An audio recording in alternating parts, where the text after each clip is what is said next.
मछली के ऊपर दही खाने से क्या होता है, खा के चेक करते हैं।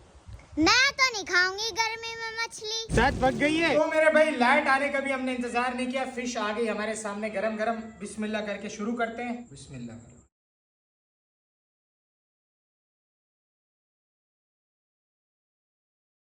तो मेरे भाई अभी मैंने बिल्कुल मछली खत्म कर दी। हालांकि खाना और है लेकिन मैंने फोकस मछली को किया। ये मैं डाइट पर हूँ लेकिन मैं चीनी डाल रहा हूँ। ये तकरीबन ना 1 पाव के करीब दही है। बिस्मिल्लाहिर्रहमानिर्रहीम।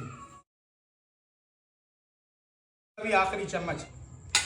अभी रात करीबन 9:30 पौने 10 होंगे। तकरीबन 18 घंटे होने वाले हैं। अभी तक अल्लाह के फजल से कुछ भी नहीं हुआ। तो नतीजा ये निकला, फौरी तौर पर मछली के ऊपर दही खाने से कुछ नहीं होता। शायद कोई खास मछली हो जिससे होता हो, या कुछ लोगों को होता हो। हमारी सादगी से दूर जाने वाले आपका इख्तियार है, मगर इंशाल्लाह कल हम आपके दिलों पे हुकूमत करेंगे। यार लाला चाय तो लो, बल्कि मैं खुद बोलता हूँ। Excuse me sir, 1 minute. Viral हो गई आज चाय के साथ पकोड़े भी। ये पकोड़े मैंने बनाए।